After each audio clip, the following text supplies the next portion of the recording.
अस्सलाम वालेकुम। यहाँ पर जो हमारा टॉपिक है वो क्या है, नेफ्रेटिक सिंड्रोम है। नेफ्रेटिक सिंड्रोम जो है ना, वो इसके नाम से पता चल रहा है कि इसके नाम में इटिक आ रहा है। इटिक का मतलब होता है हमेशा इन्फ्लेमेशन, ठीक है। तो नेफ्रेटिक सिंड्रोम जो है ये हमारे पास रिलेटेड है with the inflammation of the glomeruli, ठीक है। Nephritic syndrome is a condition which occurs as a result of inflammation of the glomeruli. अब नेफ्रेटिक सिंड्रोम की जो साइंस एंड सिम्टम्स होती हैं ना, इसमें हमने बेसिकली एक ट्रायड याद रखना है, ठीक है। इसमें बेसिकली 3 बातें हो रही हैं। सबसे पहले क्या होता है कि हमारे पास हिमेच्यूरिया होता है, ठीक है। सबसे पहले हमारे पास हिमेच्यूरिया होगा, ठीक है। अब ये हिमेच्यूरिया जो होता है वो माइक्रोस्कोपिक भी हो सकता है और मैक्रोस्कोपिक भी हो सकता है, ठीक है। मीन्स कि ग्रॉसली भी हमें जो है वो ब्लड आता हुआ नज़र आ सकता है यूरिन के अंदर, और ये माइक्रोस्कोपिक भी हो सकता है।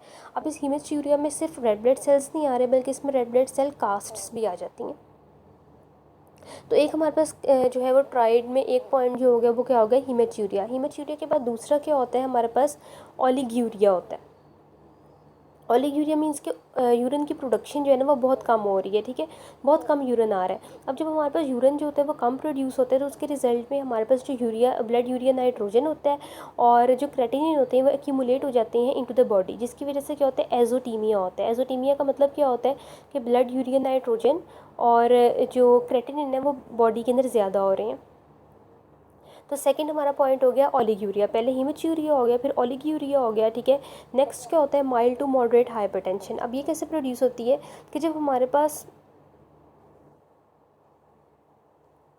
जो है अच्छा तीसरी बात जो होगी वो हमारे पास क्या होगी, माइल्ड टू मॉडरेट हाइपरटेंशन, ठीक है। इसके अलावा क्या होता है कि जो नेफ्रेटिक सिंड्रोम होता है ना, इसमें थोड़ा बहुत प्रोटीन यूरिया भी प्रोड्यूस हो रहा होता है, ठीक है। और अच्छा, अब हमारे पास क्या है, प्रोटीन यूरिया हो रहा है। इट मीन्स कि हमारे पास प्रोटीन्स जो हैं वो रिलीज़ हो रही हैं इनटू द यूरिन, ठीक है। तो पीछे ब्लड में क्या होता है कि प्रोटीन्स जो होती हैं वो थोड़ी सी कम हो जाती हैं, ठीक है, यानी कि हाइपो एल्ब्यूमिनीमिया हो जाता है। अब हमें पता है कि प्रोटीन्स जो होती हैं वो रिस्पॉन्सिबल होती हैं for the maintenance of osmotic pressure. अब जब ऑस्मोटिक प्रेशर मेंटेन नहीं होता तो उसकी वजह से क्या होता है, एडिमा प्रोड्यूस होता है, क्योंकि फ्लूइड जो होता है वो मूव करता है आउट ऑफ द कैपिलरीज। तो इसमें क्या होगा, माइल्ड सा प्रोटीन यूरिया होता है, ठीक है। माइल्ड सा जो होता है वो क्या हो जाता है, एडीमा हो जाता है, ठीक है। अब जब हमारे पास एडीमा प्रोड्यूस हो रहा है तो ब्लड कैपिलरीज के अंदर फ्लूइड जो होता है वो कम हो जाता है, यानी कि ब्लड की एक तरह से हमारे पास वोलीमिया हो जाता है, ठीक है। जब हाइपोवोलीमिया होता है तो जो ब्लड फ्लो होता है टुवर्ड्स द किडनीज वो थोड़ा सा कम हो जाएगा, ठीक है। इतना स्वेयर नहीं हो रहा है इस केस में, लेकिन थोड़ा सा कम हो जाएगा। जब blood flow towards the kidney कम हो जाएगा तो renin angiotensin aldosterone system activate होता है, जिसके रिजल्ट में क्या होता है, वेजो कंस्ट्रिक्शन होती है। और वेजो कंस्ट्रिक्शन की वजह से यहाँ पर हो जाता है mild to moderate hypertension. Okay, तो बेसिकली नेफ्रेटिक सिंड्रोम में हमने 3 बातें याद रखनी है। सबसे पहले हमने हिमेच्यूरिया याद रखना है, ठीक है। दूसरा हमने ओलिग्यूरिया याद रखना है और तीसरा हमने माइल्ड टू मॉडरेट हाइपरटेंशन याद रखनी है, ठीक है। अच्छा, अब कहते हैं जो नेफ्रेटिक सिंड्रोम होता है ना, ये हमारे पास एक इम्यून मीडिएटेड डिजीज़ है। मोस्टली इसी बात का एविडेंस है कि हमारे पास नेफ्रेटिक सिंड्रोम जो है वो एक इम्यून मीडिएटेड डिजीज़ है, ठीक है। It may result because of a number of conditions. For example it may arise in case of SLE, ठीक है, और in case of microscopic polyangiitis, ठीक है, ये हम आगे पढ़ेंगे। अब नेफ्रेटिक सिंड्रोम में हमने यहाँ पर हम 2 डिजीज़ेस पढ़नी है, ठीक है। एक हमारे पास एक्यूट प्रोलिफरेटिव ग्लोमेरुलोनेफ्राइटिस है, ठीक है, और दूसरा हमारे पास रैपिडली प्रोलिफरेटिव ग्लोमेरुलोनेफ्राइटिस है, ठीक है। तो पहले हम यहाँ पर देख लेते हैं एक्यूट प्रोलिफरेटिव ग्लोमेरुलोनेफ्राइटिस को। अच्छा, एक्यूट प्रोलिफरेटिव ग्लोमेरुलोनेफ्राइटिस है, इसके नाम से पता चल रहा है कि ठीक है, एक तो ये एक्यूट कंडीशन है, ठीक है। दूसरा क्या हो रहा है, प्रोलिफरेटिव ग्लोमेरुलोनेफ्राइटिस, ठीक है, कि इसमें क्या हो रहा है कि हमारे पास जो ग्लोमेरुलर सेल्स हैं उनकी प्रोलिफ्रेशन हो रही है, ठीक है। अच्छा, अब जो एक्यूट प्रोलिफरेटिव ग्लोमेरुलोनेफ्राइटिस होता है ना, ठीक है, इसके अंदर हमारे पास क्या होता है, एंटीजन एंटीबॉडी कॉम्प्लेक्सेस बन रहे होते हैं, ठीक है। और इम्यून कॉम्प्लेक्सेस की वजह से फिर क्या होता है कि कुछ ऐसे इवेंट सेटअप हो जाते हैं जिसकी वजह से क्या होता है कि प्रोलिफ्रेशन हो जाती है ग्लोमेरुलाई के। अब इसमें जो एंटीजन होते हैं ना वो एंडोजीनस भी हो सकते हैं और एक्सोजीनस भी हो सकते हैं, ठीक है। अब एक्सोजिनस एंटीजन जो होता है, ठीक है, फॉर एग्जांपल हमारे पास कोई इन्फेक्शन हो रही है, ठीक है, यहाँ हमारे पास क्या हो रहा है, पोस्ट इन्फेक्शन, ठीक है। इट मीन्स हमारे पास क्या हो रहा है, पोस्ट इन्फेक्शियस ग्लोमेरुलोनेफ्राइटिस हो रहा है, ठीक है। और एंडोजिनस एंटीजन किस केस में हो सकता है, SLE के केस में हो सकता है, ठीक है। तो जो एक्यूट प्रोलिफरेटिव ग्लोमेरुलोनेफ्राइटिस है ना, ठीक है, इसमें हम पढ़ लेते हैं आगे post streptococcal glomerulonephritis. Post streptococcal glomerulonephritis जो है बहुत इंपॉर्टेंट है, ठीक है, इसके ऊपर SCQ आ सकता है। अच्छा, पोस्ट स्ट्रेप्टोकोकल ग्लोमेरुलोनेफ्राइटिस क्या होता है, ये हमारे पास मोर कॉमन है बच्चों के अंदर, ठीक है।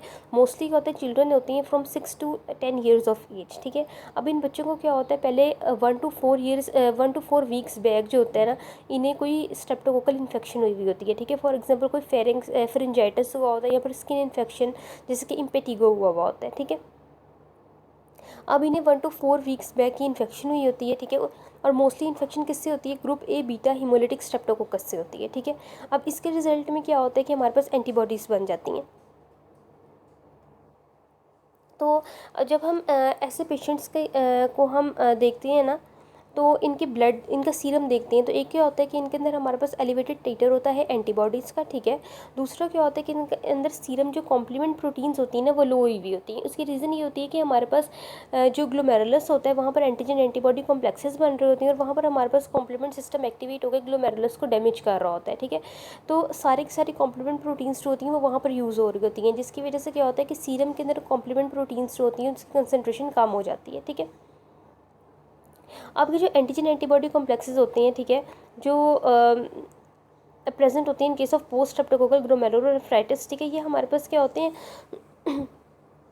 इन साइटू होते हैं, मतलब ये वहीं पे बन रहे होते हैं। पहले क्या होता है कि हमारे पास एंटीजन जाके वहाँ पर डिपॉजिट हो जाता है, ठीक है, ग्लोमेरुलस के अंदर, और उसके बाद एंटीबॉडी उसको फॉलो करती है, और एंटीजन एंटीबॉडी कॉम्प्लेक्सेस जो होते हैं वो इन साइटू बन रहे होते हैं। या फिर ऐसा भी हो सकता है कि हमारे पास ये जो group A beta haemolytic Streptococcus की इन्फेक्शन हुई थी, इसके अगेंस्ट जो एंटीबॉडीज़ बनती हैं, ठीक है, वो एंटीबॉडीज़ क्रॉस रिएक्ट कर जाती हैं with glomerular basement membrane proteins, ठीक है, या फिर कहते हैं ग्लोमेरुलस की प्रोटीन्स के एंडोथेलियल सेल्स वगैरह के साथ, ठीक है। अब इन्होंने बताया हुआ है कि हमारे पास मोस्टली जो यानी कि हमारे पास जो प्रोटीन होती है ना, जिसके अगेंस्ट हमारे पास एंटीबॉडीज़ बनती हैं, वो हमारे पास स्ट्रेप्टोकोकल पायोजेनिक एक्सोटॉक्सिन बी होता है, इसके अगेंस्ट हमारे पास एंटीबॉडीज़ बन रही होती हैं। और ये एंटीबॉडीज़ जो होती हैं वो हमारे पास ना सिर्फ इस बैक्टीरिया को डिस्ट्रॉय करती हैं, बल्कि ग्लोमेरुलर बेसमेंट मेम्ब्रेन को भी डिस्ट्रॉय कर देती हैं, ठीक है। उसके बाद क्या होता है, जो अगर हम इम्यूनोफ्लोरेसेंस करके देखें ना, तो एंटीजन एंटीबॉडी कॉम्प्लेक्सेस जो डिपॉजिट हुए हुए होती हैं in the glomerular basement membrane, वो ग्रेनुलर पैटर्न शो करते हैं,